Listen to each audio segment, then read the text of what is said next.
मथेन वंदामी मारा मथेन वंदामी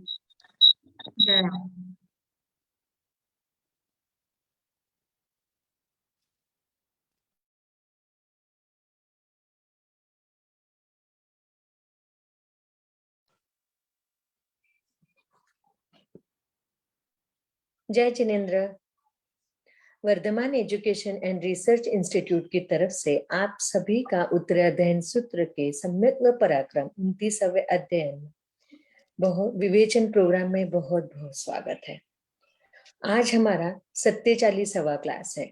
परम पूज्य प्रीति सुधा जी महाराज साहब के सुशिष्या स्वाध्याय प्रेमी पूज्य श्री संयम प्रीति जी महाराज साहब जी एवं सौ शकुंतला जी चोरडिया, इनके मुखारविंद से उत्तराध्ययन सूत्र की अध्ययन कड़ी चालू है और आप सभी जन बहुत ही अच्छी तरह से अध्ययन कर रहे हैं, इसलिए तहे दिल से आप सभी का बहुत बहुत स्वागत है। संयम प्रीति जी महाराज साहब जी, एक बात मथेन वंदामी, भाव पूर्वक मथेन वंदामी, श्रद्धा पूर्वक मथेन वंदामी। बोलिए शांतिनाथ भगवान की जय, आचार्य भगवंत की जय। नमो अरिहंताणं, नमो सिद्धाणं, नमो आयर्याणं, नमो वज्रायाणं, नमो लोये सवसाहूणम्। ऐसो पंचनमुकारो सब पावपनाशनो, मंगलाणं च सव्येसिं परमं हवै मंगलम्, परमं हवै मंगलम्। श्री मिंदर स्वामी महाराज आपकी आज्ञा, भगवान आपकी आज्ञा, गुरु गुरुजी महाराज आपकी आज्ञा। उत्तराध्ययन सूत्र के 29वें अध्ययन पर चर्चा करने की आज्ञा चाहते हैं।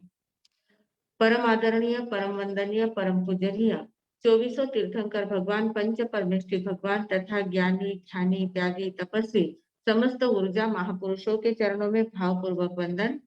आराध्य गुरुदेव पूज्य श्री आचार्य भगवान तपसी जी महाराज साहब, पूज्य श्री माता जी महाराज साहब आदि उपकारी चरणों में भावपूर्वक वंदन। संस्कार भारती वाणीभूषण पूज्य श्री प्रीति सुधा जी महाराज साहब के चरणों में भावपूर्वक वंदन। यहाँ उपस्थित सभी धर्म प्रेमी, श्रद्धावान, जिज्ञासु भाइयों तथा सुशील बहनों,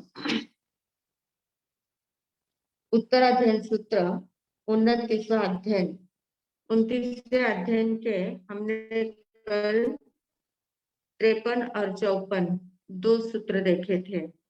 मन गुप्ति और वचन गुप्ति, इन दोनों को कल हमने देखने का प्रयास किया था। गुप्ति, समिति गुप्ति जो है वो व्यक्ति के अंदर, साधक के अंदर साधकत्व को जन्म देने वाली होती है, इसलिए उसको प्रवचन माता भी कहा जाता है। तो ये जो प्रवचन माता है ये अतिशय उपकारी है हमारे जीवन में। ये सिर्फ साधक के लिए ही नहीं है, गृहस्थ के लिए भी बहुत काम की है। मन गुप्ति और वचन गुप्ति, इन दोनों गुप्तियों का पालन गृहस्थ को भी करना चाहिए। मन को गोप कर रखना यानी अशुभ बातों से शुभ बातों में लेके आना है। अशुभ जो प्रवृत्तियां हमारी चलती है, अशुभ विचार जो मन में चलते जाते हैं, अशुभ जो चिंतन करते हैं, अशुभ बातों का चिंतन करते हैं, उससे मन को परावृत्त करना और शुभ बातों में लगाते रहना। शास्त्र स्वाध्याय करना है, शास्त्र चिंतन करना है, तत्वों का चिंतन करना है, जीव अजीव क्या है, मैं कौन हूँ, मैं कहाँ से आया हूँ, ये अपने बारे में चिंतन करना, आत्मा के बारे में चिंतन करना। इसमें अगर मन को लगाया जाए तो वो शुभ मन कहलाता है, मन गुप्ति सधती जाती है। तो ऐसे मन गुप्ति करना है। वचन गुप्ति में भी शुभ वचन बोलना है, सत्य वचन बोलना है, सार्थक वचन बोलना है, कटु वचन बिल्कुल नहीं बोलना है, असत्य तो बिल्कुल भी नहीं बोलना है।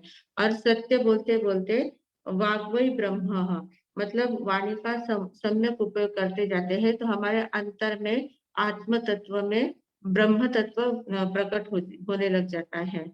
जितनी हम सत्य की आराधना करते हैं तो हमारे अंदर का ब्रह्मत्व जागृत हो सकता है। इतनी ज्यादा जागृति, इतनी ज्यादा ताकत वचन गुप्ति में होती है।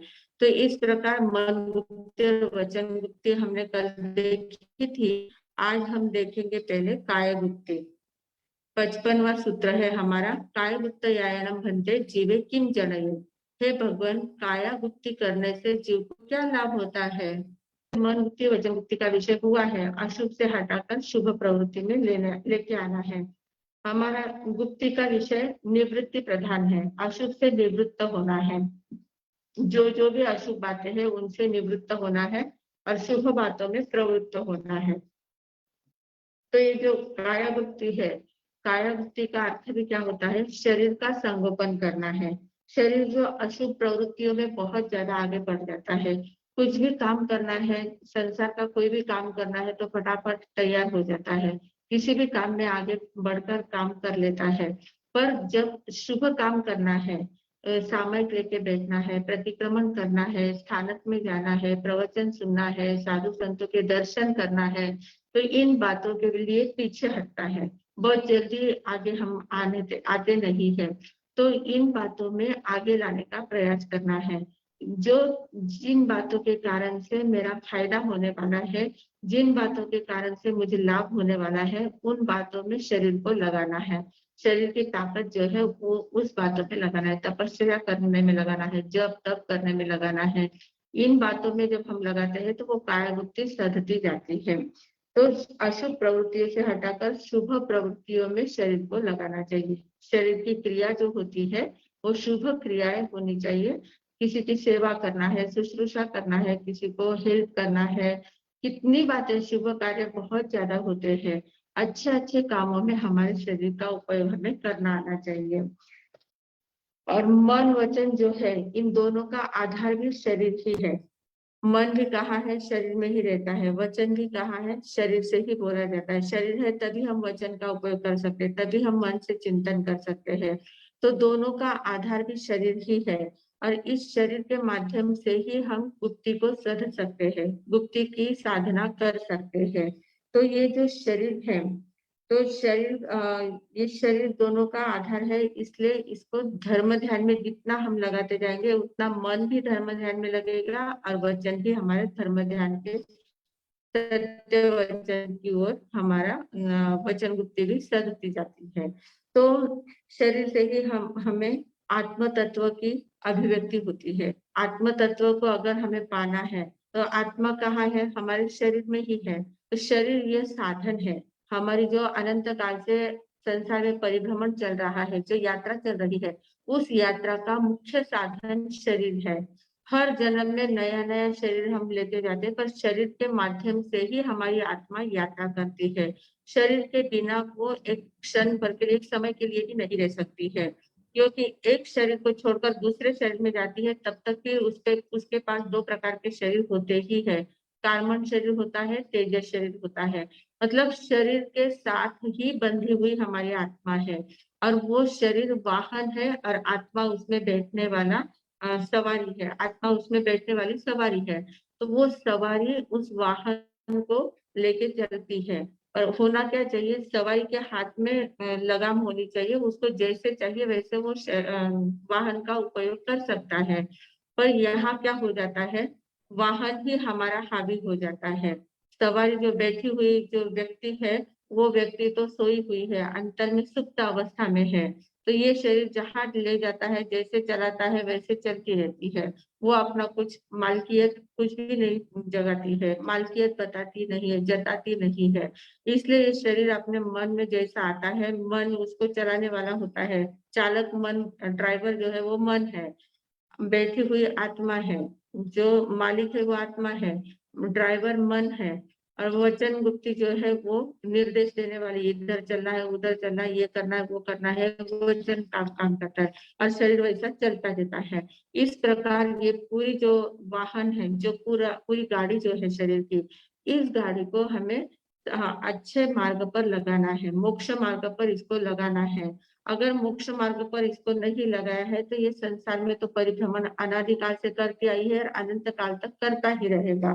तो इसलिए इस शरीर से हमें फायदा लेना है, क्योंकि संसार में कितने जीव है, 563 प्रकार के जीव है। उन सभी जीवों के एक इंद्रिय से लेकर सन्नी पंचेंद्रिय तक सभी प्रकार के जीव है।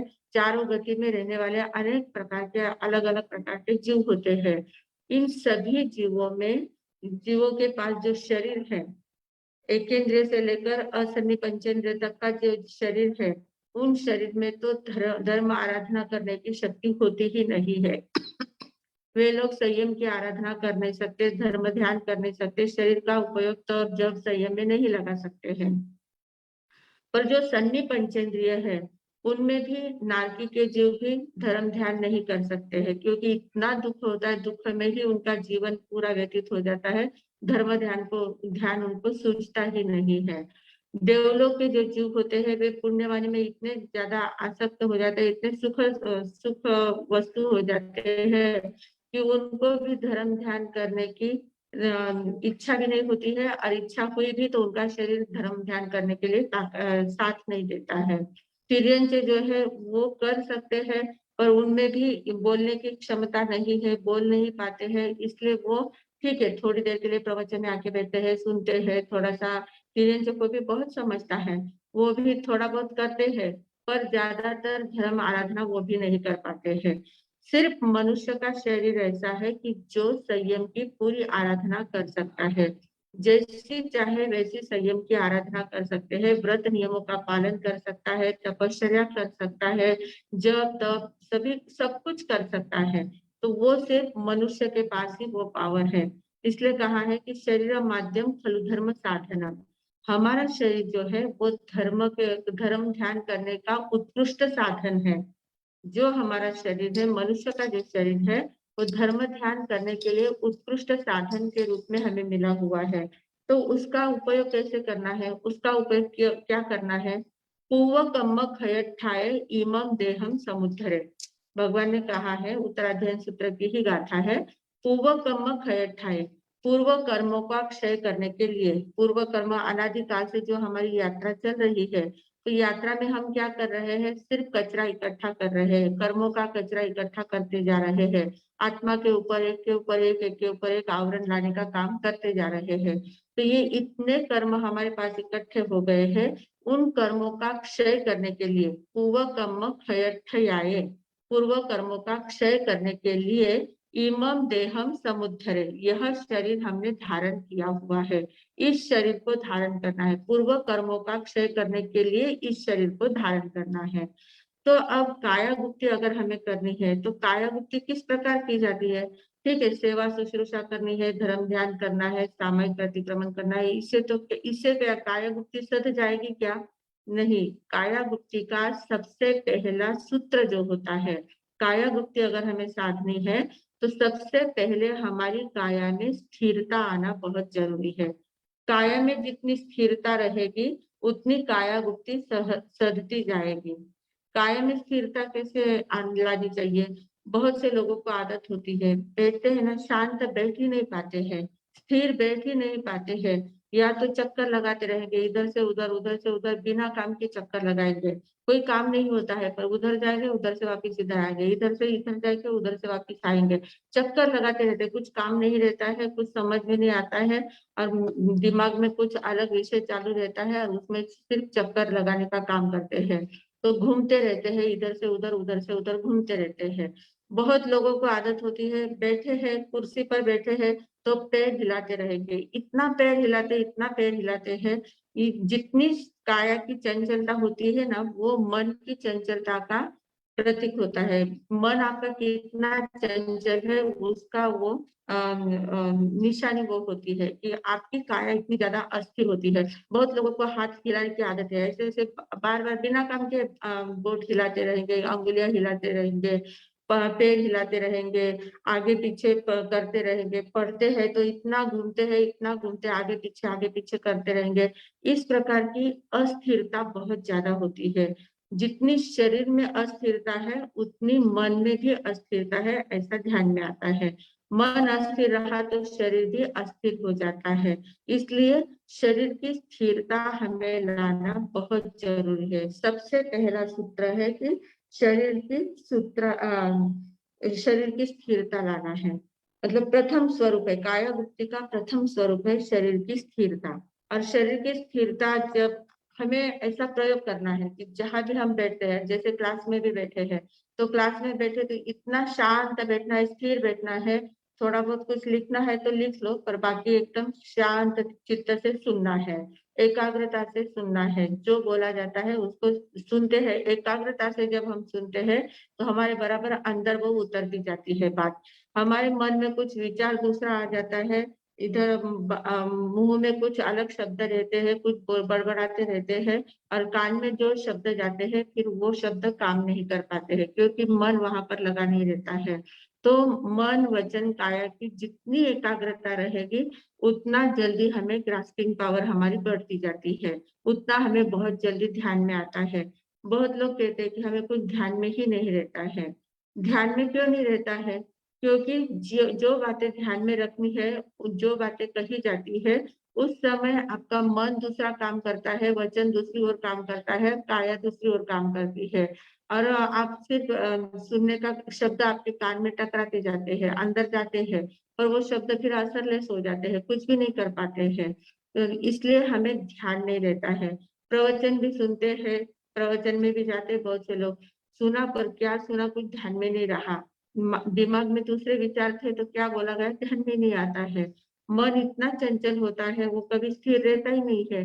तो मन की स्थिरता पहले हमें पानी चाहिए, मन को स्थिर करने का प्रयास हमें करना है। मन की एकाग्रता, मनोबुद्धि जितनी सधेंगे उतनी मन की एकाग्रता बढ़ती जाएगी। मन एकाग्र हुआ तो वचन भी एकाग्र हो जाएगा, और मन वचन एकाग्र हुए तो शरीर अपने आप शांत हो जाएगा, शरीर में स्थिरता आ जाएगी, और मन वचन काया की एकता होगी, एकाग्रता होगी, एकता होगी, तो वो बात हम कभी भी भूल नहीं सकते। जो बात मन वचन काया की एकता से सुनते हैं वो बात हम कभी नहीं भूलते हैं।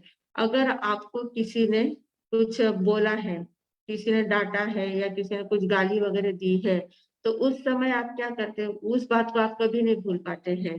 किसी ने आपका अपमान किया हुआ है, तो उस अपमान किए हुए वे शब्द जो होते हैं, वो एक एक शब्द आपको कितने सालों तक याद रहते हैं, वो आप नहीं भूल पाते हैं। क्यों नहीं भूल पाते? क्योंकि जिस समय अपमान किया गया था उस समय जो शब्द आपने सुने, वे शब्द आपने इतने मन वचन काया की एकाग्रता से सुने थे। जो अपमान किया गया था, अंदर से फीलिंग बहुत ज्यादा बुरी फीलिंग आ रही थी, पर उसमें भी आपकी मन की एकाग्रता थी, इसलिए वे शब्द प्रिंट हो जाते हैं, दिमाग में प्रिंट हो जाते हैं, वे कभी भूल नहीं पाते हैं। ऐसी बाकी बातें भूल जाते हैं, अच्छी बातें भूल जाते हैं, किसी ने प्रशंसा की होगी तो वो भूल जाएंगे, पर किसी ने कुछ अपमान किया है, कुछ गाली दी है, कुछ बोले हैं, तो फिर वो बातें हम कभी नहीं भूल पाते, जिंदगी भर याद रखते हैं। तो याद रखने की हमें आदत है, हमारी स्मरण शक्ति कमजोर नहीं है, पर याद रखने की जो पद्धति है वो पद्धति हमारी गलत है। तो पद्धति को हमें अगर ध्यान में ले लिया, उस पद्धति का अवलंबन हमने लिया बराबर, उस अनुसार अगर करते गए तो सभी बातें हमें बराबर याद रहती है। तो एकाग्रता जितनी मन वचन काया की एकाग्रता रहेगी उतनी स्थिरता बढ़ेगी, उतनी बातें हमें याद रहती जाती है।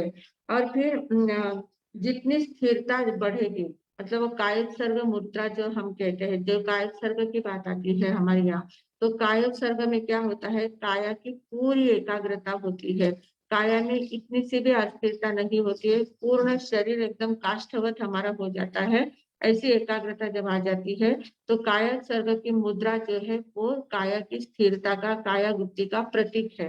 तो उसको साधने का प्रयास करना है, कायोत्सर्ग में बैठना, और कायोत्सर्ग में बैठते समय संकल्प करना कि मैं 10 मिनट तक बिल्कुल भी हलन चलन नहीं करूंगा, पूरा कायोत्सर्ग करूंगी। तो पूरा कायोत्सर्ग करने का जब हम संकल्प करते हैं तो मन फिर थोड़ी सी साथ हमें देता है ऐसी बातों में। तो ये जितनी देर तक हमारी काया जितनी देर तक स्थिर रहती है उतनी देर तक यह शरीर निष्पाप होता है, क्योंकि काया की स्थिरता रही तो काया की स्थिरता से वचन की भी स्थिरता हो जाती है, मन की भी स्थिरता हो जाती है, और मन वचन काया की स्थिरता रही तो आते हुए कर्म रुक जाते हैं, क्योंकि हमने बहुत बार सुना है संवर जब करना है, आश्रव को रोकना है तो योगों को रोकना पहले जरूरी है। मन वचन काया के योग हमने स्थिर कर लिए तो आते हुए कर्म अपने आप रुक जाते हैं, मतलब वो अवस्था हमारी निष्पाप अवस्था हो जाती है। उस समय हम किसी भी प्रकार के पाप कर्मों का बंधन नहीं कर पाते हैं। और जो जागरूक व्यक्ति होते हैं, जागरूक साधक होते हैं, प्रबुद्ध साधक होते हैं, वे क्या करते हैं, जो भी क्रिया ऐसे तो स्थिरता साधते हैं, स्थिरता बहुत आती है उनके अंदर, पर स्थिरता जब क्रिया करनी है तो वो क्रिया भी विवेक पूर्वक करते हैं, कहीं के कहीं ने उठपटांग क्रिया नहीं करते हैं, विवेक पूर्वक यत्न पूर्वक हर एक क्रिया करेंगे, जागृति पूर्वक करेंगे, जो कर रहे हैं अप्रमत्त अवस्था से जागृति पूर्वक विवेक पूर्वक क्रिया करेंगे। तो ऐसी क्रिया करने से भी कर्म बंधन नहीं होते हैं, जहाँ जागृति आ गई वहाँ कर्म बंधन हमारे कम होते हैं, रुक जाते हैं। तो इस प्रकार वो जब कार्य करते हैं, मतलब क्रिया जो भी करते हैं, तो उस क्रिया में या तो परार्थ होगा या परमार्थ की बातें होगी, परमार्थ के लिए वो काम करेंगे, जो भी क्रिया करनी है दूसरों को साता देने के लिए करनी है, सेवा शुश्रूषा करने के लिए करनी है, या जब तब नियम का पालन करने के लिए करनी है, संयम के जो भी नियम है उन नियमों का पालन करने के लिए, गोचरी के लिए जाना है, पलेवन करना है, जो जो भी क्रिया करनी है, तो उन क्रियाओं में शुभ क्रियाओं में ही अपने शरीर को लगाते हैं, और वो शुभ क्रिया करते करते परार्थ और परमार्थ की क्रियाएं करते करते हमारा शरीर जो है वो देवालय जैसा बन जाता है, मंदिर जैसा बन जाता है, देह देवाचे मंदिर, यह देह जो है वो देवता का मंदिर बन जाता है, और उसके अंदर बैठे हुए हमारे आत्म देवता है वो देव का काम परमेश्वर है। तो आता आत्मा परमेश्वर, देह देवाचे मंदिर, आता आत्मा परमेश्वर, यह देह हमारा देवता का मंदिर बन जाता है और अंदर में बैठी हुई आत्मा परमेश्वर बन जाती है। ऐसी अवस्था हमारी आ सकती है। तो इस प्रकार काया गुप्ति को जब हम साधते हैं तो उस काया गुप्ति से क्या फायदा होता है, ऐसा प्रश्न पूछा गया है। काय गुप्तयायनम भन्ते जीवे किम जनयेय, काय गुप्तयायनम संवरम जनयेय, काया गुप्ति करने से संवर हो जाता है, अपने आप स्थिरता आ जाती है, स्थिरता आने के कारण से कर्म आते हुए कर्म रुक जाते हैं, तो संवर अवस्था प्राप्त हो जाती है। संवरेणम काय गुप्ते पूर्ण पावा सव निरोहम करे, और संवर जब सधता जाता है, संवर जब कर लेते हैं, तो संवर के कारण से मन वचन काया की एकाग्रता बढ़ जाती है, और मन वचन काया की एकाग्रता बढ़ने के कारण से आत्म प्रदेशों में जो कंपन होता है वो भी स्थिर हो जाता है। तो वो स्थिर होने के कारण से आते हुए काय गुप्ते संवरणम काय गुप्ते, यानी संवर से जो काय गुप्ति सधी जाती है तो उससे पूर्ण पावासव निरोहम करे, पुनः बार बार जो पाप कर्म जो बांधे जाते हैं, पापों का जो आश्रम होता है, कर्मों का जो आश्रम होता है, उसका निरोध किया जाता है। पावासव निरोहम करे, निरोध किया जाता है, मतलब आते हुए पाप आश्रम का रोका जाता है, पाप आश्रम को रोक दिया जाता है, मतलब पाप आश्रम रुक जाते हैं, बाहर में ही रुक जाते हैं, हमारे आत्मा की ओर नहीं आ पाते हैं। तो ऐसा फायदा काय गुप्ति के द्वारा होता है। तो ये 3 गुप्तियों का विषय हमारा कल ही ये लेना था, पर कल थोड़ा सा प्रॉब्लम हो गया इसलिए नहीं हो पाया, तो आज काय गुप्ति का विषय पूर्ण किया है हमने। तो काय गुप्ति से क्या क्या फायदा होता है वो देख लिया, काय गुप्ति कैसे करना है वो भी हमने देखने का प्रयास किया है। अब आगे 56वां हमारा सूत्र है, 56 नाम का जो सूत्र है वो है मन समाधारणा, मन समाहरणयायनम भन्ते जीवे किम जनये। आगे के 3 सूत्र भी मन वचन काया से ही संबंधित है। मन समाधारणायनम भन्ते जीवे किम जनये, वय समाहरणयायनम भन्ते जीवे किम जनये, काय समाहरणयायनम भन्ते जीवे किम जनये। ये तीनों सूत्र मन वचन काया से ही संबंधित है। पर इसमें क्या कहा गया है, मन समाधारणा, वहां कहा था काया गुप्ति, मन गुप्ति, गुप्ति कहा था, गुप्ति यानी गोपन करके रखना, संगोपन करके रखना, उसको सत प्रवृत्ति में लगाना, असत से निवृत्त करना, ये वहां का उद्देश्य हमने देखा था। अब ये मन समाहरण यानी म्हणजे क्या है, मन समाधारणा यानी क्या होती है, मन समाधारणा का अर्थ क्या होता है कि मन वचन काया को आगमोक्त बातों में लगाना, आगम की जो बातें हैं, प्रभु ने जो बातें बताई गई है, साधक के लिए जो भी बातों का उल्लेख किया गया है, जो शास्त्र की बातें बताई गई है, उन शास्त्रों की बातों में मन वचन काया को लगाना, उन शास्त्र की बातों का ही चिंतन करना, शास्त्रों के बातों का ही उच्चारण करना है और शास्त्रों की बातों के लिए ही आचरण में लगाना है। तो शास्त्रोक्त बातों में, आगमोक्त बातों में मन को भली भांति लगाना, ये मन समाधारणा है। तो अब मन समाधान, मन के बारे में तो हमने बहुत ज्यादा चर्चा कर ली है, बहुत बातें मन के बारे में बता दी है कि मन कैसा है, चंचल है, कितना काम करता है, कितने खंडों में विभक्त हो जाता है, कैसे कैसे वो शरीर को भी चलाता है, वचन को भी चलाता है, सब सब कुछ हमने बहुत बार देख लिया है। पर यहाँ पर क्या कहा है कि वास्तव में जो मन हमारा होता है ना, वो मन बहुत बड़ी ऊर्जा है। एक मन जो हमारा है, मन ऐसे हमें दिखता नहीं है, पांचों इंद्रिया हमें दिखती है, नाक दिखता है, आंख दिखते हैं, कान दिखते हैं, जीभ दिखती है, शरीर दिखता है, ये सारा स्थूल रूप में है। स्थूल रूप में ये पुद्गल का जो ढांचा है, ये हमें दिखता है। पर मन जो है वो सूक्ष्म रूप है, मन का रूप सूक्ष्म है, वो दिखता नहीं है, आंखों से दिखता नहीं है, और उसका कार्य बहुत बड़ा है। वो दिखता नहीं है, अरूपी होते हुए भी उसका कार्य बहुत बड़ा होता है। तो मन मन की अवस्था कैसी है, ऊर्जामय होता है। मन ऊर्जामय होता है, शरीर में ऊर्जा निर्माण करने वाला मन होता है। और मानव जीवन में मन की प्रधानता बहुत ज्यादा होती है, क्योंकि जिसके पास मन है वही चिंतन मनन करेगा, कुछ सोचेगा, विचारेगा, कुछ बोलेगा। बोलना भी है तो विचार करे बिना हम नहीं बोल सकते हैं, बिना विचारे बोल दिए तो कहीं के कहीं चले जाते हैं, मतलब कुछ उटपटांग बातें हमारे मुंह से निकलती है, तो बिना विचारे बोला भी नहीं जाता है। मन को हर स्थान पर काम करना होता है, हर एक कार्य में मन को जोड़ना रहता है, मन जुड़ा हुआ होता है।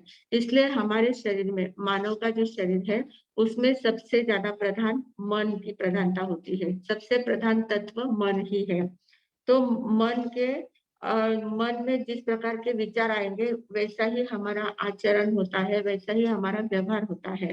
मन के अनुसार ही हमारा आचरण, व्यवहार, उच्चार जो भी कुछ है, सब कुछ मन के अधीन होता है। जैसे मन में बातें आती है वैसा ही हमारा जीवन चरित्र बनता जाता है। तो शुभ भावों से जो मन भरा हुआ होता है, तो वो शुभ परमाणुओं का प्रसार करता है।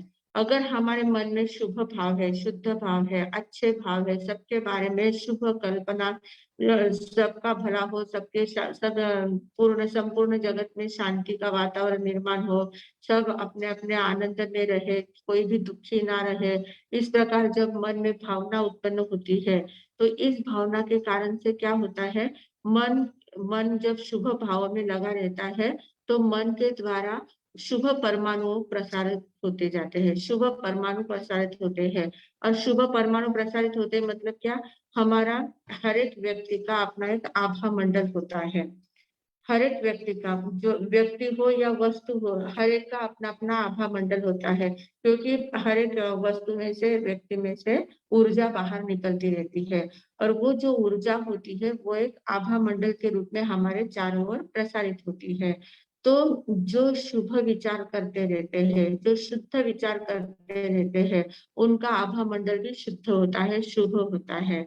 हम लोग देखते हैं महापुरुषों का जो आभा मंडल होता है, यहाँ भी गुरुदेव के फोटो के पीछे देखो, उसके उनके फोटो के पीछे आभा मंडल बताया गया है, ऐसा एक प्रकाश बताया गया है।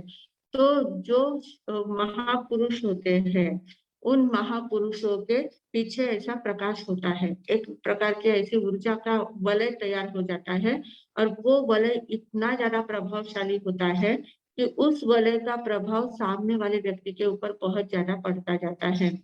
हम लोग देखते हैं कि जब साधु संतों के पास हम जाते हैं, साधु संतों के दर्शन के लिए जाते हैं, तो कोई कोई इतने बड़े तपस्वी होते हैं, इतने आंतरिक साधना करने वाले आंतरिक साधक लोग होते हैं, तो उनके जब दर्शन के लिए जाते हैं, तो उनके स्थान में प्रवेश करते हैं, तो प्रवेश करते से ही मन में एकदम शांति का अनुभव होता है, मन में ऐसा प्रसन्नता लगती है, ऐसा सुखद अनुभव हमें होता है, इतना अच्छा लगता है। सभी टेंशन, जो भी हमारे घर के जो टेंशन होते हैं, वे सारे टेंशन दूर हो जाते हैं। और उतनी देर तक, जितनी देर तक हम साधु संतों के सानिध्य में रहते हैं, उतनी देर तक मन एकदम शांत, स्थिर और आनंदित होता है, प्रसन्न हो जाता है।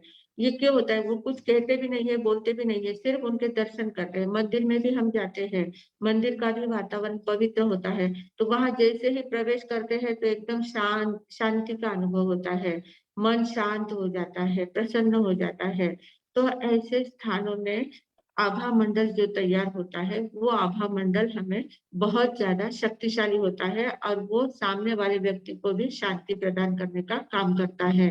तो ऐसे आभा मंडल बहुत काम करता जाता है। मन की शक्ति ऐसी काम करती है, मन परमाणुओं को प्रसारित करता है।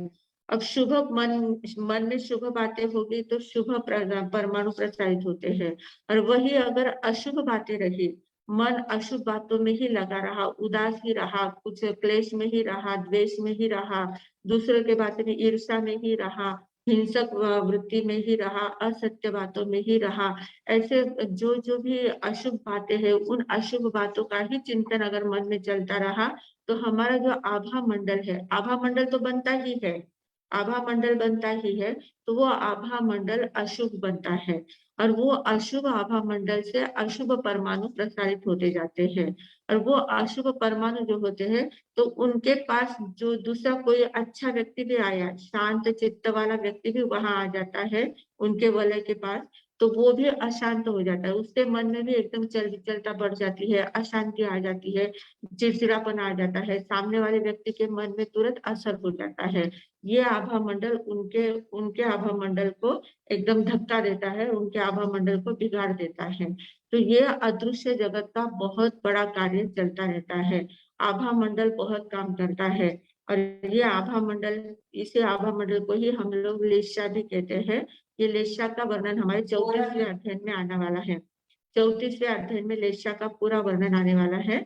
तो हम लोग इसके बाद 29वां अध्ययन पूरा होने के बाद कर्म के बारे में देखेंगे। 33वां अध्ययन जो है उसमें 8 कर्मों का डिटेल दिया हुआ है, उस पर चर्चा करेंगे। उसके बाद 34वां जो अध्ययन है वो लेशा का अध्ययन है। ये जो महत्वपूर्ण अध्ययन है, इनके ऊपर जब हम चर्चा कर लेंगे तो बहुत सारी बातें हमें क्लियर हो सकती है। तो ये मन का प्रभाव है, मन का प्रभाव आभा मंडल पर बहुत ज्यादा होता है, आभा मंडल मन के अनुसार ही हमारा बनता जाता है। तो उस आभा मंडल के लिए हमें देखना, हम लोग देखते हैं समो शरण जब बनता है भगवान का, भगवान के समो शरण की बातें हम सुनते हैं कि समो शरण जब बनता है तो वहां कितने प्रकार के प्राणी भी आते हैं, मनुष्य भी आते हैं, देवी देवता भी आते हैं, 12 प्रकार की परिषदा होती है। और जो पशु जगत आता है, पशु जगत में शेर और बकरी दोनों साथ में आते हैं, एक स्थान पर दोनों खड़े रहते हैं।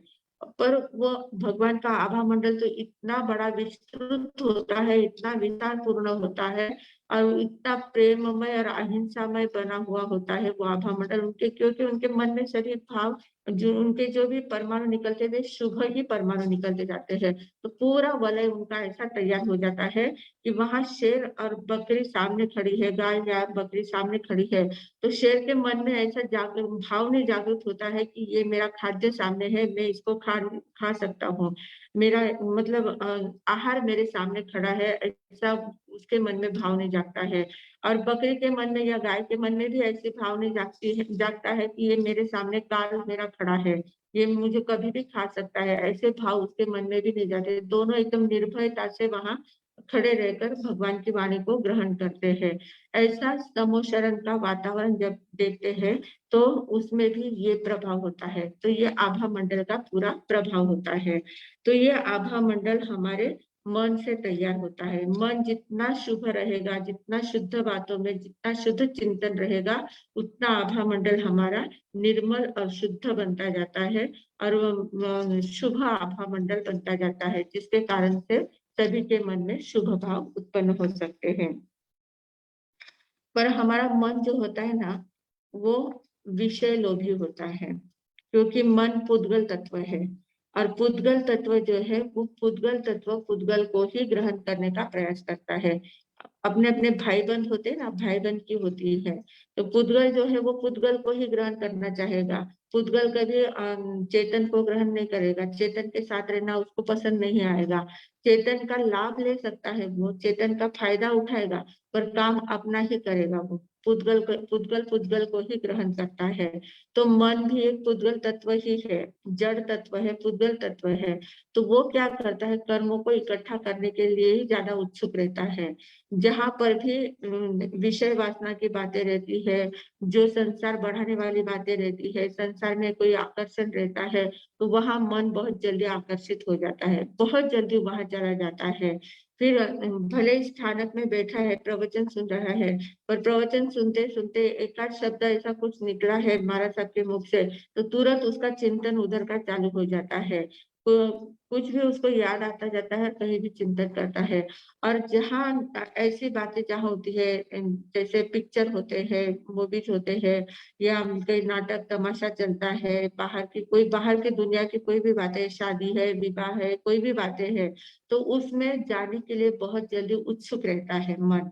हमारा मन उन बातों के लिए जाने के लिए उत्सुक रहता है। और यहाँ क्लास चल रहा है, क्लास में सब दूसरी आध्यात्मिक बातें चलती है, तो आध्यात्मिक बातों में मन बहुत जल्दी उबता जाता है, उसको रस नहीं आता है, वह निरसता आती है। इसलिए हम देखते हैं कि जो आध्यात्मिक बातें जहाँ चलती है, धर्म ध्यान की बातें जहाँ चलती है, वहाँ लोगों को आना बहुत बोरियत महसूस करता है। बहुत लोग वहां से जल्दी से बाहर निकल जाते हैं, ज्यादातर आते नहीं है। थोड़े नए नए आ जाते हैं, नए नए जुड़ जाते हैं, पर थोड़ा मतलब देखने के लिए, टेस्ट करने के लिए कि कैसा है वातावरण, कैसा है, कैसा व्याख्यान कैसा चल रहा है, प्रवचन कैसा चल रहा है, क्लास कैसी चल रही है, ये देखने के लिए आते हैं। और रस आया तो टिकेंगे, नहीं रस आया तो निकल जाएंगे, वापिस दूसरे दिन आएंगे ही नहीं। तो ऐसा ये मन हमारा जो है वो बाह्य बातों में, बाहर की बातों में बहुत जल्दी जाता है, बाहर बहुत जल्दी जाता है। अंदर आने के लिए उसको बहुत तकलीफ होती है, अंदर में वो जल्दी आता नहीं है। तो उस मन को हमें अंदर लाने का प्रयास करना है, आगमों की बातों को, तत्व की बातों में, शुभ बातों में, शुभ चिंतन में लगाने का प्रयास करना है। तो ये मन समाधारणा है, शुद्ध बातों में और शुभ बातों में मन को लगाना।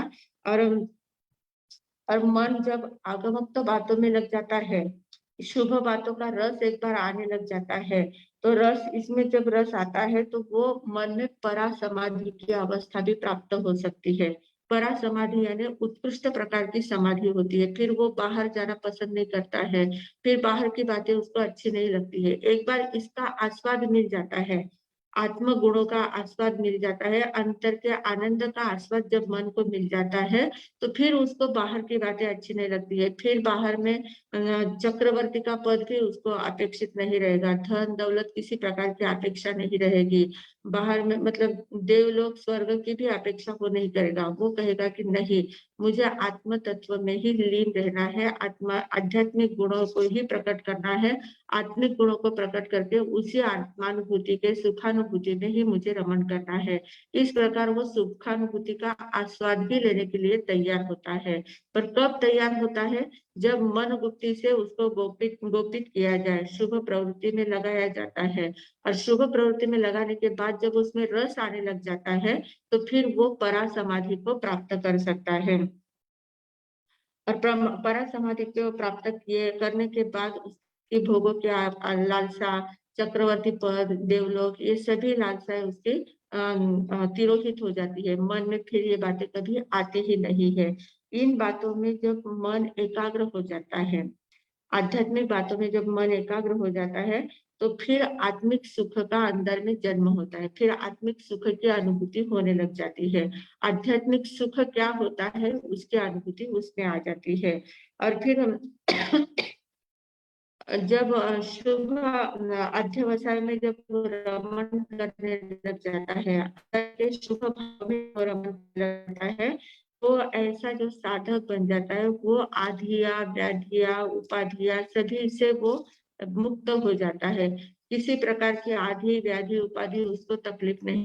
आधि, व्याधि और उपाधि 3 प्रकार होते हैं। आधि यानी मानसिक जो तकलीफ होती है, मानसिक जो प्रॉब्लम्स आते हैं, मानसिक रोग जो होता है उसको आदि कहते हैं। व्याधि यानी शारीरिक जो रोग होते हैं उसको व्याधि कहते हैं। और उपाधि यानी जो बाहर की जो लालसा होती है, हमें पदवियां आदि जो होती है, पद प्रतिष्ठा वगैरह जो होती है, बाहर की जो दुनिया होती है उसमें जो हमारी उपाधि मतलब उसमें जो हमें जो चाहिए वो नहीं मिलता है, जो नहीं वो प्राप्त होता है, इस प्रकार की अवस्था जो होती है वो उपाधि होती है। तो ये जो आदि व्याधि उपाधियां है, इन सभी आदि व्याधि उपाधियों से वो मुक्त हो जाता है, ऐसी मन की शक्ति बढ़ जाती है। तो ऐसे मन समाधारणा से क्या फायदा होता है, ऐसा प्रश्न पूछा गया है। मन समाहरणयानम भन्ते जीवे किम जनयेन। तो कहा कि मन समाहरणयानम एकगम जनयेन। मन समाधारणा जब हमें सध जाती है, बराबर मन को समाधारणा में हम लगा देते हैं, तो एकाग्रता बढ़ती है। एकगम जनये, एकाग्रता बढ़ जाती है। और एकगम जनयिता नानपज्यवे जनये। और जब मन एकाग्र हो जाता है, आत्मिक सुखों का अनुभूति करने लग जाता है, आध्यात्मिक रस उसको आने लग जाता है, तो क्या होता है, नानपज्यवे जनयी। ज्ञानावर्णीय कर्म के जो ज्ञान की जो पर्याय है वो एक एक पर्याय खुलने लगती है। ज्ञानावर्णीय कर्म बाजू में हट जाता है और ज्ञान की खुलने लग जाती है। ज्ञान बाहर से नहीं सीखना होता है, अंदर से ही खुलना होता है। तो जितना मन हमारा एकाग्र हो जाता है, जितने हम स्थिर हो जाते हैं, अंतर में स्थिर हो जाते हैं, तो अंतर के ज्ञान की पर्याय एक एक खुलती जाती है। नानपज्यवे जनये, नानपज्यवे यानी पर्याय, ज्ञान की पर्याय जनये यानी खुलने लग जाती है। नानपज्यवे जनयिता सम्मतम विसोहे मिच्छतम च निच्चरेयि। और जैसे जैसे ज्ञान की पर्याय खुलती जाती है, वैसे वैसे हमारा सम्यक्त्व जो है, सम्यक दर्शन जो है, सम्यक ज्ञान जो होता है, वो सम्यक ज्ञान विशुद्ध होते जाता है, उसमें विशुद्धता आने लग जाती है। और मिथ्या ज्ञान जो होता है, मिथ्यात्व जो होता है, उसकी निर्जरा होने लग जाती है। जितनी एकाग्रता बढ़ेगी उतना सम्यक ज्ञान की पर्याय खुलती जाएगी, ज्ञान की पर्याय खुलती जाएगी, उतना सम्यक विशुद्ध होता जाएगा। और जितना सम्यक विशुद्ध होता जाएगा उतना मिथ्यात्व हटता जाएगा। तो इतना फायदा इससे होता है, मन समाधारणा से ये फायदा होता है। और मुझे लगता है वही समाधारणाएं भी लेते हैं। 57वां सूत्र है, 57वां सूत्र है, वह समाहरणयानम भन्ते जीवे किम जनये। वाक समाधारणा, वाक समाधारणा बहुत महत्वपूर्ण सूत्र है। इस सूत्र में क्या कहा गया है कि जो वाक यानी जो बोलने की शक्ति है, बोलने की जो शक्ति हमारे पास है, उस शक्ति को कैसे समाधारणा में लगाना है। वाक समाधारणा यानी क्या है कि जो हम वचन बोलते हैं, उन वचनों को, वचन गुप्ति में तो देखा था कि अशुभ वचनों को छोड़ना है, शुभ वचन बोलना है, असत्य को छोड़ना है, सत्य बोलना है। सत्य में सार्थक वचन बोलने में मन वाणी को लगाना है, ये वहां देखा था। पर यहाँ क्या कहा है, सत्य तो बोलना ही है, सार्थक तो बोलना ही है, पर क्या बोलना है सार्थकता में, सत्यता में क्या बोलना है, जो आगमों के तत्व है, आगम में बताए हुए जो तत्व होते हैं, उन्हीं तत्वों को हमारे मुख से बाहर निकालना है, उन्हीं तत्वों के बारे में चर्चा करना है, उन्हीं तत्वों के बारे में बोलना है। जो भी विषय आगमों में बताए गए हैं, उन विषयों की चर्चा करनी है, उन विषयों में मन को लगाना है, वाणी को भी उसमें लगाना है। तो उस स्वाध्याय में जो स्वाध्याय हम करते हैं, स्वाध्याय जो आगम जो है, आगम की जब स्वाध्याय करते हैं, उस आगमों के उच्चारण में मन को लगाना है, वचन को लगाना है, उसमें ही वचन को संयोजित और समर्पित करना है। आगमोक्त वाक्य जो है उसमें ही वचन को संयोजित और समर्पित करना है। क्योंकि मानव के शरीर में, मानव जो है, मानव के वचन में ही व्यवहार का सामर्थ्य है। ये सामर्थ्य जो है, जो आगमों के वचनों को दोहराने का जो सामर्थ्य है, वो सिर्फ मनुष्य शरीर के, मनुष्य के वचनों में ही ये सामर्थ्य है। अतः इसकी आराधना हमें अवश्य करनी चाहिए। क्योंकि वचन जब हम बोलते हैं, किसी से कुछ बात करते हैं, तो जो बात कहनी है वो अगर शास्त्रोक्त पद्धति से बात हम करते हैं सत्य बात करते हैं, प्रिय बात करते हैं, मधुर बात करते हैं, तो आगे वाला व्यक्ति, जो सुनने वाला व्यक्ति होता है ना, वो अपनी सभी प्रकार की शत्रुता को छोड़ देता है, एकदम से हमारा मित्र बन जाता है। कितनी मित्रता के भाव उसके मन में जागृत हो जाते हैं, क्योंकि मधुर वचन कोई भी बोलता है तो हमें कितना अच्छा लगता है। बालक भी होता है, वो अपनी तुतली भाषा में भी बोलता है, थोड़ा मीठा मीठा बोलता है तो कितना प्यारा लगता है, तुरंत हम उसको लाड़ प्यार करते हैं, तुरंत अपने पास उसको उठा लेते हैं। तो ऐसे जो मधुर वचन बोले जाते हैं, कोई भी हो, कोई भी व्यक्ति हो, अगर वो मीठा और अच्छा बोलने वाला हो तो सभी लोग उसको चाहते हैं, सभी लोग उसको सुनना चाहते हैं। वो जो भी बोले, अब प्रवचन में भी बहुत लोग आते हैं, दर्शन के लिए आते हैं, और उनको अपने भाव व्यक्त करने की इच्छा होती है। माइक पर बोलने के लिए बहुत लोगों की इच्छा होती है, पर कोई लोग खड़े होते हैं बोलने के लिए तो सब लोग ऐसा नाक को सिकोड़ते हैं कि क्या अब ये खड़ा हो गया, अब कितनी देर तक बोलेगा, पता नहीं क्या क्या बोलेगा, कुछ ध्यान में नहीं आता है, और अच्छा नहीं लगता है उनका बोला हुआ। और कोई कोई व्यक्ति खड़ा रहा तो सभी लोग के सभी के चेहरे पर ऐसी प्रसन्नता आ जाती है, अरे वाह ये खड़ा हो गया, अब ये तो बहुत अच्छी बातें बताएगा। तो अच्छी बातें बताने वाला कोई भी रहता है तो उसके कारण से सबके मन में प्रसन्नता आ जाती है, सब उसको सुनना चाहते हैं। पर कोई बोर बात करने लग जाता है, अपनी ही डींगे हाँकने लग जाता है, तो वो बातें सुनने के लिए कोई तैयार नहीं होता है। तो इसलिए कहा है, प्रिय वाक्य प्रदानेन सर्वे तुष्यन्ति जन्तवः। प्रिय वाक्य प्रदानेन सर्वे तुष्यन्ति जन्तवः। प्रिय वाक्य बोलने से, प्रिय वाक्य, अच्छे मधुर वाक्य, सत्य वाक्य बोलने से सर्वे तुष्यन्ति जन्तवः, सभी लोग, तुष्यन्ति यानी प्रसन्न हो जाते हैं, सभी लोगों के मन में प्रसन्नता आ जाती है। तस्मात् तदेव वक्तव्यम वचने का दरिद्रता। फिर ऐसा ही बोलना चाहिए ना, सबको प्रसन्न करने के लिए। सब अगर हमारे प्रिय वाक्य से, मधुर बोलने से सबको प्रसन्नता होती है, तो फिर ऐसा ही बोलना चाहिए। तदेव, तस्मात् तदेव वक्तव्यम, तस्मात् यानी फिर वैसा ही बोलना चाहिए, तदेव वैसा ही बोलना चाहिए। वचन का दरिद्रता, वचन में दरिद्रता क्यों लाना है? बोलने के लिए कोई पैसा टका तो लगता ही नहीं है, सिर्फ मीठा बोलना है, मधुर बोलना है, सबको प्रसन्न लगे ऐसा बोलना है, तो फिर उसमें दरिद्रता क्यों लाना है? फिर उसमें कंजूसी क्यों करना है? उसमें कंजूसी करने की कोई जरूरत नहीं है। खुले दिल से बोलते जाओ, सबकी प्रशंसा करते जाओ, अच्छा बोलते जाओ, मीठा बोलते जाओ, सत्य झूठी प्रशंसा भी नहीं करनी है। प्रशंसा करना मतलब किसी को भी कुछ भी बोलते जाओ ऐसा नहीं है, भाटगिरी नहीं करनी है, झूठी प्रशंसा नहीं करनी है। किसी से हमें कुछ प्राप्त होगा, प्रशंसा की, तो उसके लिए कुछ हमें पाना है, उसे कुछ मिलाना है, इसलिए उसकी चापलूसी करना, ये तो बहुत खतरनाक चीज है, ऐसा नहीं करना है। पर वचन का दरिद्रता यानी क्या? प्रिय वचन बोलना है, आगमुक्त वचन बोलना है, सत्य वचन बोलना है, अच्छे वचन बोलना है, सभी के काम के वचन बोलना है, सभी का, किसी का भी चिंतन में कुछ फर्क आ सकता है, चिंतन में कुछ बदलाव आ सकता है, विचारधारा परिवर्तित हो सकती है, ऐसे वचन हमारे द्वारा निकलने चाहिए। तो इसलिए वचन में दरिद्रता नहीं लाना है, अच्छा बोलना है। और फिर वचन तो वचन ही होता है, शब्द शब्द ही होते हैं, पर उस शब्द के साथ जब सत्यता और माधुर्य लग जाता है तो वे शब्द ही अमृत बन जाते हैं। शब्द जो होते हैं उसके साथ अगर सत्य और माधुर्य लग जाता है तो वे अमृत बन जाते हैं, और उन्हीं शब्दों के साथ असत्य और कटुता लगती है तो वो जहर बन जाते हैं, विष बन जाते हैं। तो शब्दों को विष बनाना है या अमृत बनाना है, ये हमारे हाथ में होता है। तो अमृत बनाने के लिए शब्दों का उपयोग करना, ये वाक् समाधारणा है, वही समाहरणा उसमें आती है।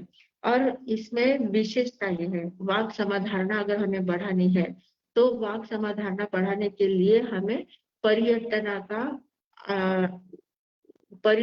का बार बार करते रहना चाहिए। जो भी स्वाध्याय हम सीखते हैं, जो भी मंत्र है हमारे पास, साधा नवकार मंत्र है, नवकार मंत्र जो होता है, नमस्कार मंत्र की बार बार पर्यटना जब हम करते हैं, उसकी माला फेरते जाते हैं, दिन भर नवकार मंत्र हमारे मुंह में रहा, तो पर्यटना करते करते जो मंत्र हम बोलते हैं, जो भी शब्द हम बार बार बोलते जाते हैं, तो उस शब्द की शक्ति हमारे अंदर प्रकट होने लग जाती है। जैसे नवकार मंत्र बोलते हैं तो नवकार मंत्र में पंच परमेष्टि की शक्ति होती है, साधु, उपाध्याय, आचार्य, अरिहंत और सिद्ध, इन 5 परमेष्ठियों की शक्ति हमारे अंदर प्रकट होने लग जाती है। सिर्फ नौकार मंत्र के बार बार पर्यटना करते हैं तो भी वो शक्तियां हमारे अंदर प्रकट होती है। ऐसे ही जो स्वाध्याय हम करते हैं, जैसे नंदी सूत्र है, नंदी सूत्र पढ़ते हैं, नंदी सूत्र की बार पर्यटना करते जाते हैं तो हमारे अंदर का ज्ञान खुलता जाता है, क्योंकि वो ज्ञान का ये प्रतीक है, ज्ञान की ही बातें उसमें बताई गई है। तो ऐसे जो स्वाध्याय की पर्यटना की हमने पर्यटना पर हमारा विषय हुआ था, वाचना पूछना पर्यटना धर्म कहा, तो उसमें पर्यटना का जो विषय हमारा हुआ था, तो उस पर्यटना से हमारी वाक समाधारणा बढ़ती जाती है। पर्यटना जितनी ज्यादा करते जाते हैं, जिस बात को बार बार बोलते जाते हैं, तो बोलने के कारण से अंत में वाक सिद्धि भी प्राप्त हो जाती है, वाचा सिद्धि भी हमें प्राप्त हो सकती है। जो भी हम बोलते हैं वो बोला हुआ सत्य साबित हो जाता है। तो ऐसी वाक सिद्धि भी प्राप्त होती है, और जो बार बार रटते हैं वो जो भी रटा जाता है वैसे उसकी शक्ति हमारे अंदर प्रकट होती जाती है। तो इतना फायदा वचन समाधारणा से होता है। और वचन समाधारणा से क्या फायदा होता है, ऐसा पूछा गया है कि उससे क्या लाभ होता है। और बातें टाइम बहुत हो गया है, पर फिर भी कर लेते हैं इतना। वय समाहरणायानम म्हणते जिवेकिम जनये, वय समाहरणायानम दंशन पज्जवे विसोहेयी। अब मन समाधारणा से ज्ञान की पर्याय खुलती जाती है, वचन समाधारणा से दंशन पज्जवे विसोहेयी, दर्शन की पर्याय खुलती जाती है, सम्यक दर्शन की पर्याय खुलती जाती है, सम्यक दर्शन हमारा प्रकट होते जाता है। वै समाहरण दंशन पज्जय विसोहिता सुलह पोहियतम निवते दुल्लह पोहियतम निज्जरे। और वचन समाधारणा के कारण से जो दर्शन की पर्याय खुलती जाती है, तो उसके कारण से हम सुलभ बोधि बन जाते हैं। सुलह बोहियतम निवत्ते और दुर्लभ बोहियतम निज्जरे। दुर्लभ बोधित्व जो है वो निर्जरा हो जाती है, और सुलभ बोधि का उगम हमारे अंदर होता जाता है। सुलभ बोधि का अर्थ क्या होता है? बोधि यानी बोध को प्राप्त करना है, आत्म तत्व को प्राप्त करना, बोध, अपना स्वयं का बोध हमें प्राप्त होना। तो स्वयं का बोध प्राप्त होने के लिए सुलभ बोधि और दुर्लभ बोधि 2 बातें होती है।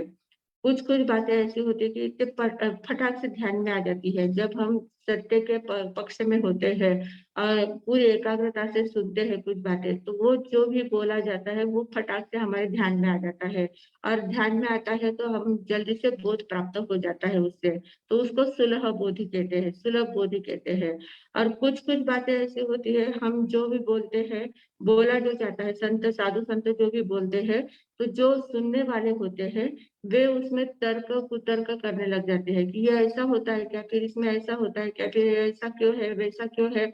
इतने ज्यादा तर्क करना ठीक है, शंका मन में आती है तो उसका निरसन करना वो बात बराबर है, शंका पूछना ही चाहिए, पर कुतर्क नहीं करना है। कुतर्क पर कुतर्क करते जाते हैं, और उसके कारण से हम दुर्लभ बोधि बन जाते हैं। फिर हमें जो बोध प्राप्त होना चाहिए वो बोध प्राप्त नहीं होता है, हम तर्क में ही अटक जाते हैं, कुतर्कों में ही लगे रहते हैं, उसके कारण से हमें बोध प्राप्त नहीं हो पाता है।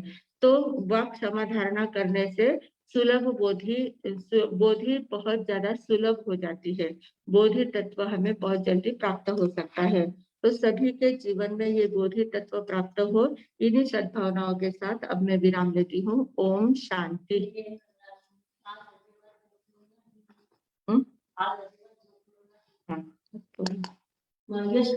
हाँ, शकुताई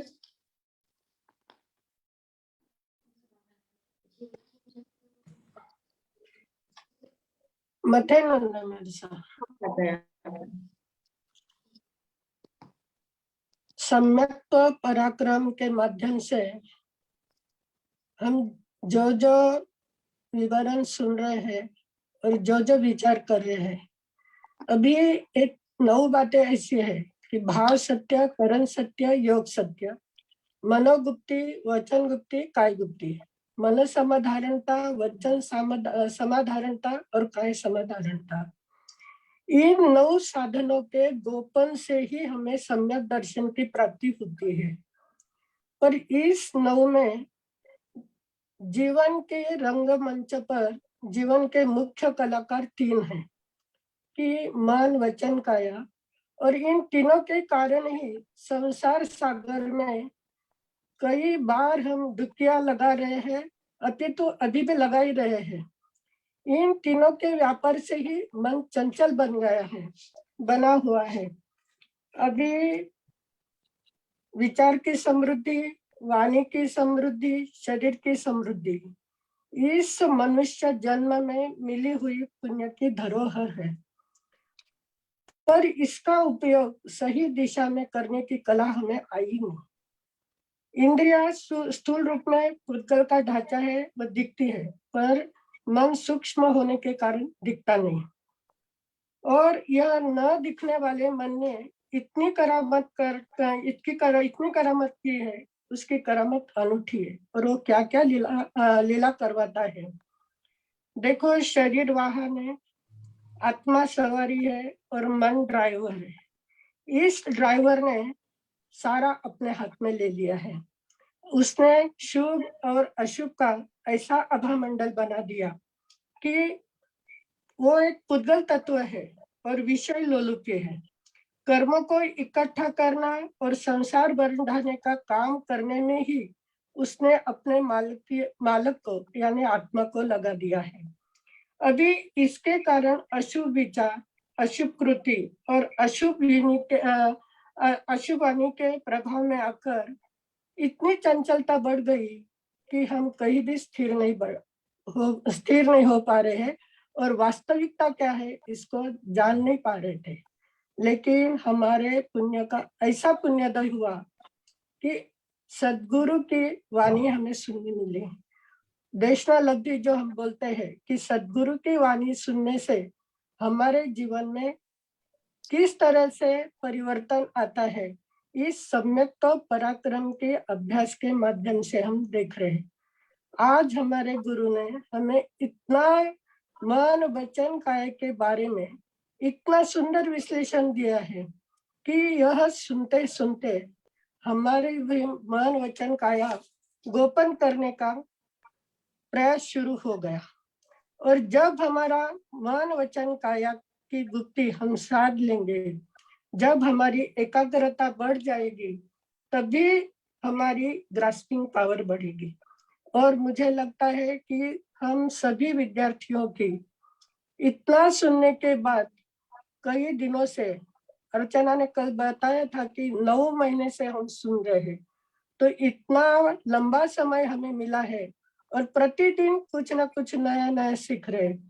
तो सुनते सुनते निश्चय में हमारी मन, वचन, काया की एकाग्रता बढ़ने लगी है और हमारी सम्यक दर्शन की ओर यात्रा शुरू हो गई। जिस समय के सम्यक दर्शन की यात्रा शुरू हो जाएगी तो आत्म गुणों का आस्वाद जब हमें मिलने लगा। अभी देखो 9 महीने से लगातार जो सारे जिज्ञासु साधक है, साधना कर रहे हैं, अभी तक किसी को कोई उबा नहीं। हमारे सब परसों बोल रहे थे कि अभी सबको बोर होने लगा होगा, अभी थोड़े दिन स्टॉप कर देना क्या। मैंने कहा पूछो, सभी जिज्ञासु है क्योंकि संख्या बता रही है कि प्रतिदिन पहले से जो सीख रहे हैं वो अभी तक भी सीख रहे हैं। तो मुझे तो लगता है कि सभी की एकाग्रता इतनी बढ़ गई है और सभी को गुणस्थान सुनने के बाद तो सभी को यही लगा कि एक एक सीढ़ी हमें आगे चढ़नी है। तो सारे उस प्रयास में लगे हुए हैं। अभी मन, वचन, काया की गुप्ती जब हमारी सज जाएगी तो आत्मा गुणों का आस्वाद हमें मिलेगा ही। और आत्मा के सुखानुभूति का अनुभव जब होने लगेगा तो भौतिकता से मन हटकर निश्चय में आत्मा अनुभूति की ओर ही बढ़ेगा। और हम लोग हमारी मन, वचन, काया की एकाग्रता अगर हो गई कि ज्ञान की परे अपने आप खुलने लगेगी और सुलभ बुद्धि को प्राप्त कर दुर्लभ बुद्धि से हम निवृत्त हो जाएंगे। तो यह सारा प्रयास महाराज साहब के हमारे सबकी कृपा है कि उनके द्वारा यह सारा हमें प्रसाद प्रतिदिन मिल रहा है और हम उसका आस्वाद लेकर हमारे जीवन में परिवर्तन लाने का प्रयास कर रहे हैं। इसी मंगल भावना के साथ मैं विराम लेती हूँ। धन्यवाद मासी जी। आगे अभी हैंड रेज है विमला जी बाफना। विमला जी बाफना। नहीं, वो था ना एक दूसरे लिंक वो मथेन वंदा भी मारे सा। हाँ जी, हाँ जी बोलो। हाँ, मारे सा आपने कहा था कि मन गुप्ती और वचन गुप्ती और मन समाधारणीय वाई समाधारणीय है, तो इन चारों का मुझे डिफरेंस कुछ समझ में नहीं आया हमारे सा। उसको आप पूरा एक बार वापस सुन लीजिए। हाँ। ये आज का विषय हुआ है अपना ना, इसका हाँ, जब हाँ। यूट्यूब पे आएगा कल परसों में, तब पूरा यूट्यूब पे वापस सुन लीजिए, तो आपको ध्यान में पूरा ध्यान देके सुनना तो बराबर ध्यान में आ जाएगा इसका फर्क क्या है। अच्छा। गुप्ती में और समाधान में थोड़ा सा ही अंतर है, बहुत ज्यादा अंतर नहीं है। गुप्ती का अर्थ होता है ये अशुभ से निवृत्त होना है, शुभ में प्रवृत्त करना है, शुभ में प्रवृत्त करना है। अशुभ से निवृत्ति ये उसकी प्रधानता है। गुप्ती का अर्थ अशुभ से निवृत्त होना है, जो अशुभ बात है उसको निकालना है और शुभ में लगाना है, ये गुप्ती का लक्ष्य है। और अच्छा।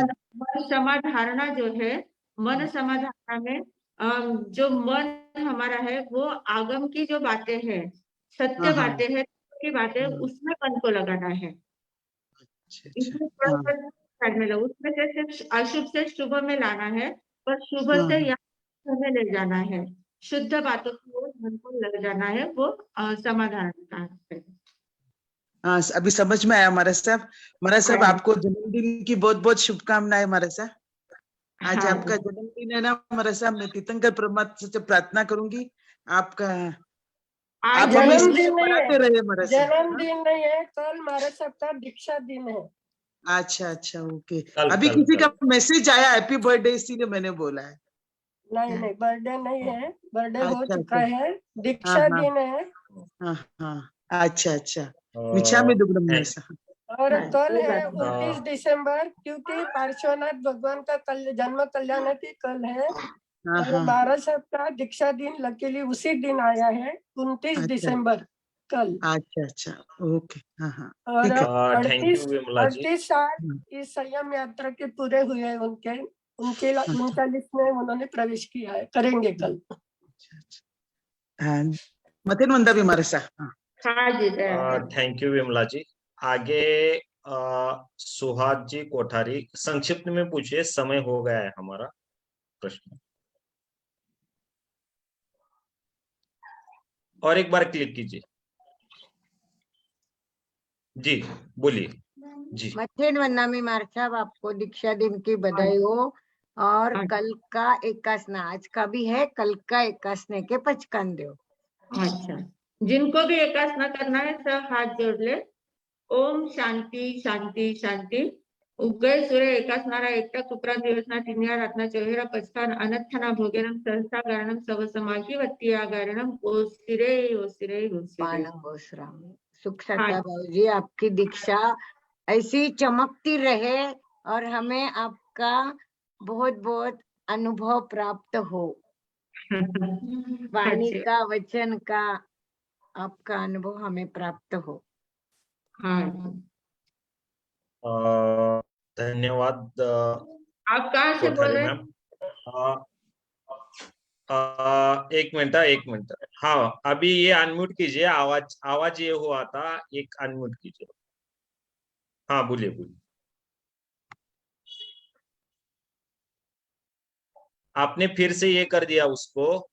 अच्छा ठीक है, अच्छा ठीक है, आगे ले लो। हाँ। आगे को आगे एक बोलना चाहते हैं आशा जी दरडा, 1-2 मिनट में बोलेंगे। ओके कीजिए आशा मैम। मथेन वंदा में महाराज साहब, हाँ मैं आपके दीक्षा दिन के लिए मैं 2 मिनट में कुछ पेश करना चाहती हूँ। आत्मा से ही हो आप, हाँ, आत्मा से ही आप हो सुंदर, गहरे समंदर, ओ जिन शासन की तेजस्वी दिनकर, बसे हो आकर सबके दिल के अंदर, पता है क्यों गुरनिसा? क्योंकि हमारा भाग्य है सिकंदर।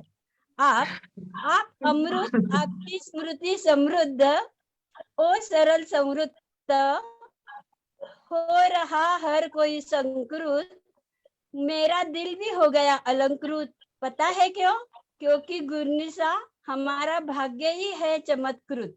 अध्यात्म के आप, आपका नहीं कोई जवाब, ओ रुजुभूत नवाब, बने सबके मेहताब, मुझ दिल की आप, पता है क्यों?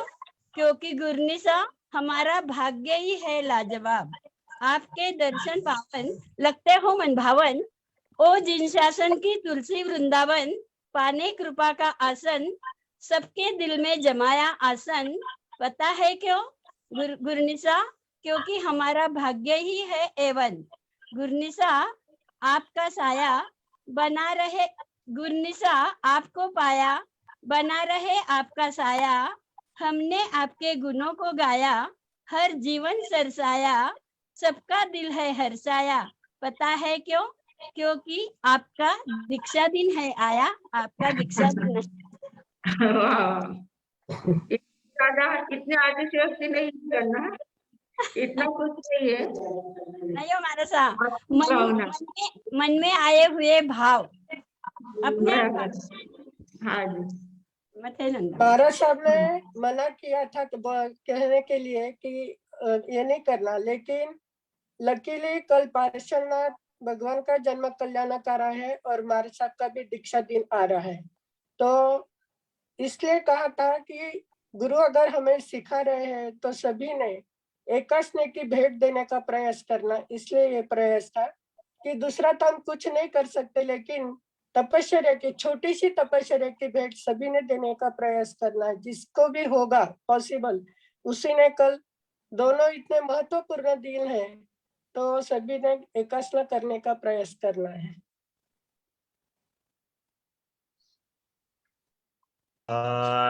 थैंक यू आशा जी, बहुत ही कम शब्दों में मतलब बहुत सारा ये किया, और कल समय मिलेगा इनको नहीं मिलेगा, पर आज ही इन्होंने मैसेज डाल दिया जी कि मुझे 1-2 मिनट मिलेगा क्या। तो बहुत ही धन्यवाद आशा जी। आगे एक हैंड रेज है, उतना हम ले लेते हैं और आज का सेशन हम ये करते हैं। विजया जी देसर।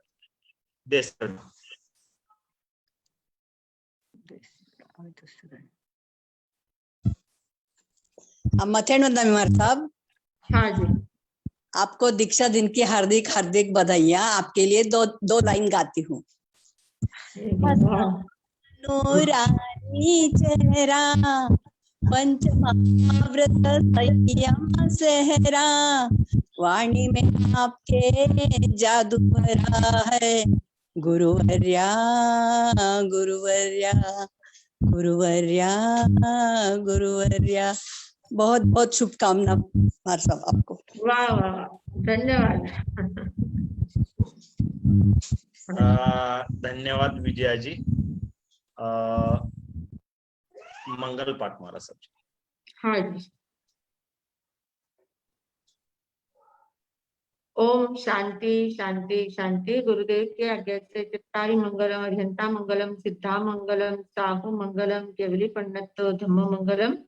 चित्तारी लघुत्तमा, अरिहंता लघुत्तमा, सिद्धा लघुत्तमा, साहु लघुत्तमा, केवली पंडित धम्मो लघुत्तम। चित्तारी शरणम पवज्जामि, अरिहंते शरणम पवज्जामि, सिद्धे शरणम पवज्जामि, साहु शरणम पवज्जामि, केवली पंडितम धम्मम शरणम पवज्जामि। 4 मंगल, 4 उत्तम, 4 शरणा, दुख हरना, सुख करना, वरण चरना, कोई जो भविष्य प्राणी आदरे तो अक्षय अमर पद। बोले भगवान महावीर स्वामी की जय, आचार्य भगवंत की जय, पूज्य श्री माता